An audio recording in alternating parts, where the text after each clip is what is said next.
Chapter 41. Chaos was inevitable. Summary. The two Chaos Squads figure out how to deal with their situations. Sanity was never an option. Denki wasn't sure how he messed up so bad. They were supposed to be revamping all the weapons, not hiding in a supply closet. One second, he was messing around with a copy of some interesting code he had downloaded that made tech aggressive. The next, he'd managed to add some light AI learning, and it's trying to kill them. He doesn't understand how it's able to infect other technology, or even why the AI learning made it so much more intelligent. It's far from sentient, thankfully. He does not want to be the one to cause the AI uprising and subsequent downfall of the universe. But it's still trying to kill them! And Mei is just delighted, so she's not really helping. Izuku just looks like he's done with life, so it kinda just feels like it's up to him to fix this. Which it really shouldn't be the case. So much for teamwork. Honestly, the three of them were more like forces of nature that did their own thing half the time. That aside, he was going to get them killed. Okay, maybe killed is an exaggeration. His initial worry was about Mei getting fired, but she didn't seem to think that was a possibility. That might change, however, if they destroyed the place while avoiding the killer AI. From what he could remember, the lab had all sorts of dangerous things, but they weren't exactly mobile. Currently, there was only two things he was worried about. The AI infecting the security system, or the infected Roombas. When the lab first started trying to kill them, they escaped into the hall with only a few scratches.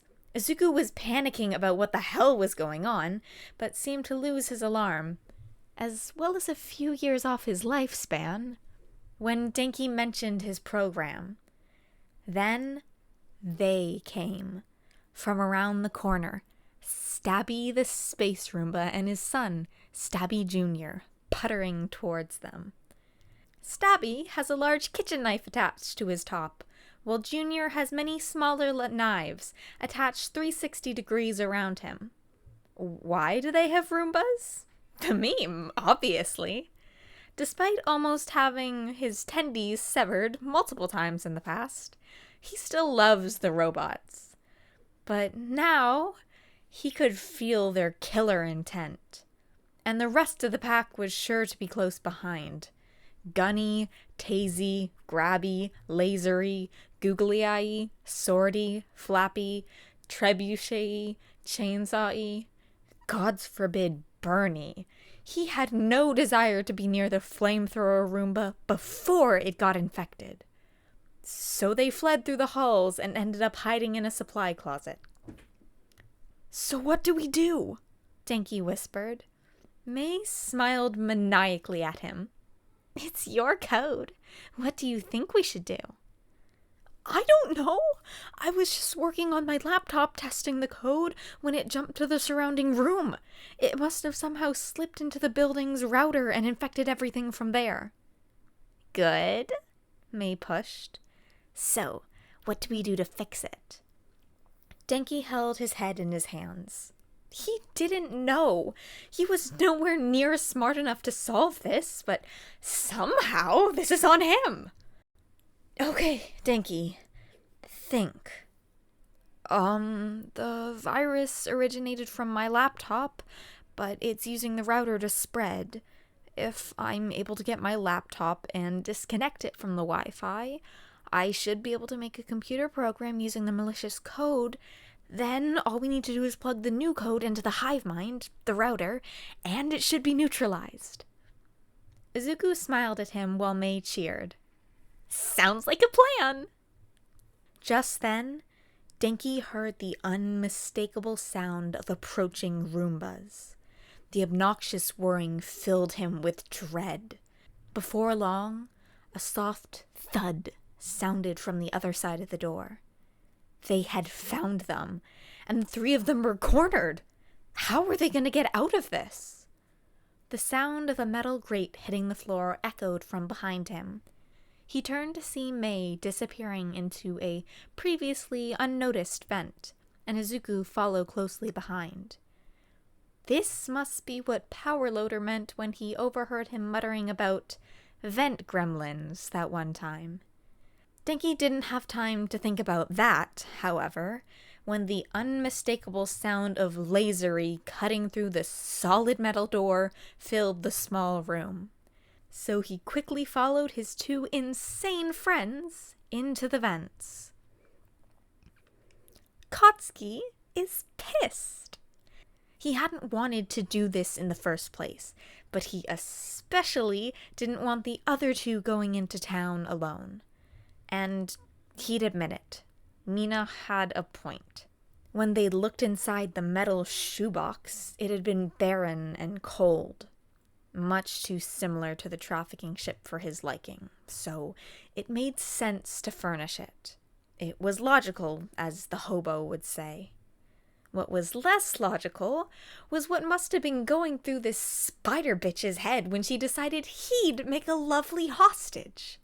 Ochako was right there. She may be a beast in battle, but you wouldn't know that from looking at her soft, innocent look. She'd even regained all her cheek chub she'd lost on the traffickers ship. What about that did not scream perfect hostage? He, on the other hand, rated pissed energy 24/7. So the only conclusion he could make was that the spider robber was an idiot. She continued to make demands to the girl behind the counter, but Katsuki wasn't listening. He was focusing on not letting his palms spark in frustration. He was not going to be the reason they were discovered as Deathworlders. That didn't mean he wasn't going to kick her ass. He just had to be careful. Weigh the risks with the benefits. She was an unknown adversary who had him in a less than optimal position. He had to wait for the right moment. He had to keep his quirk and anger in check. He wouldn't let this be like last time. The others would help. But he wasn't going to just wait around.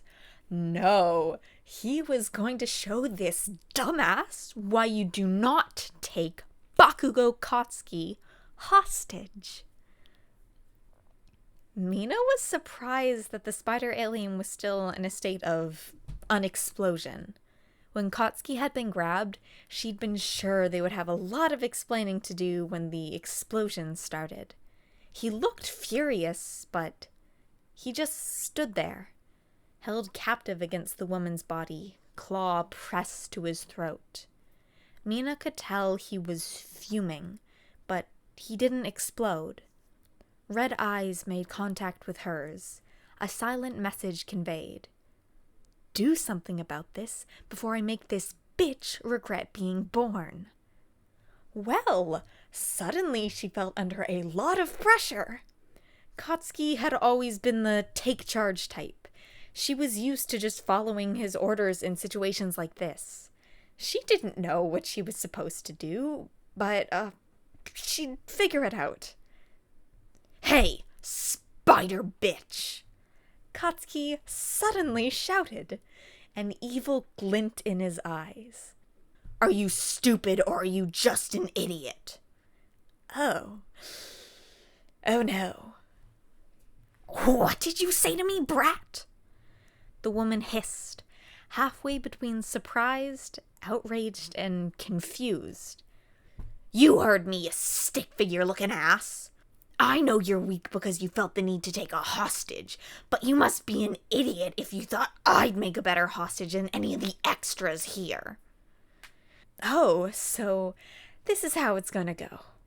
The Spider Woman didn't really seem like murder was on her to-do list today, so it'd probably be okay.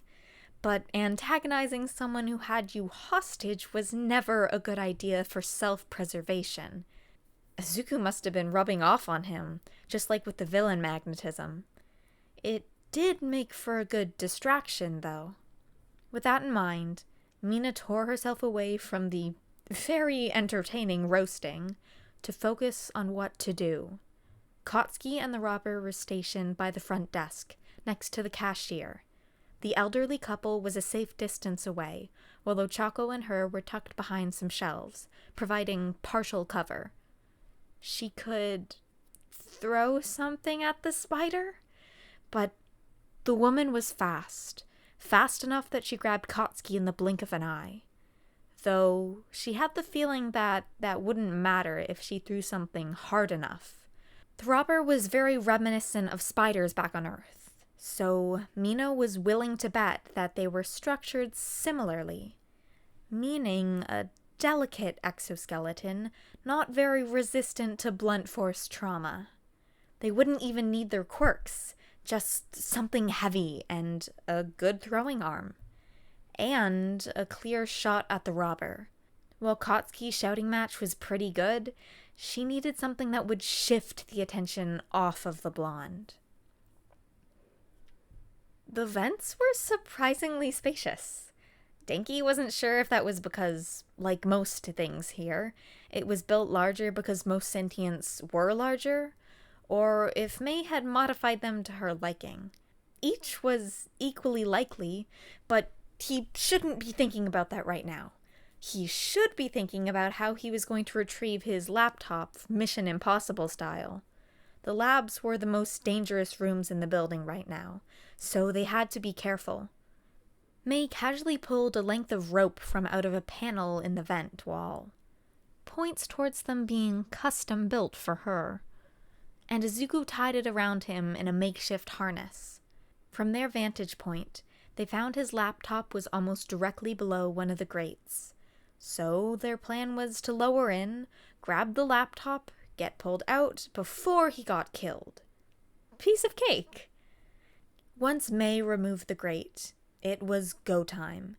He couldn't help but think that the pull of the rope harness felt similar to when he went rock climbing at a friend's birthday in 5th grade.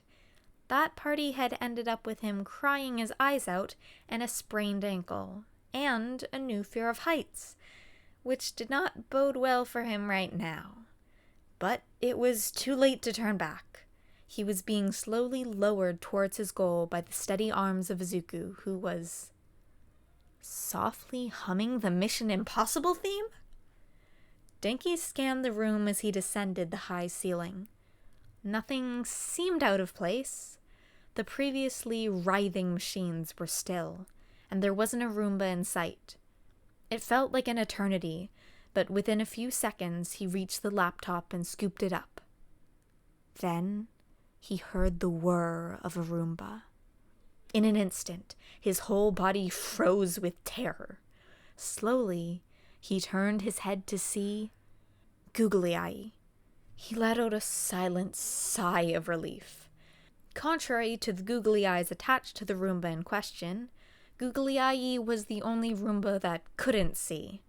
All the others had high-tech sensors that acted as their eyes to the world. Googly Eye, on the other hand, was just as blind as a normal Roomba. So, as long as he didn't make a sound, he'd be safe. Because their sight wasn't the only thing they'd modified about the Roombas. He began to ascend steadily, eyes locked on the googly-eyed Roomba. The laptop was safe in his arms. He'd done it. Just as he got to the top, however, a metallic thud reverberated around the room. His head throbbed slightly from where he'd hit the vent entrance, but he was more focused on the room coming to life around him. The mechanical arms of various machines began to grope blindly towards the sound, and therefore, him. He didn't even try to stop the panicked scream that he made as he was pulled the last few feet into the vent.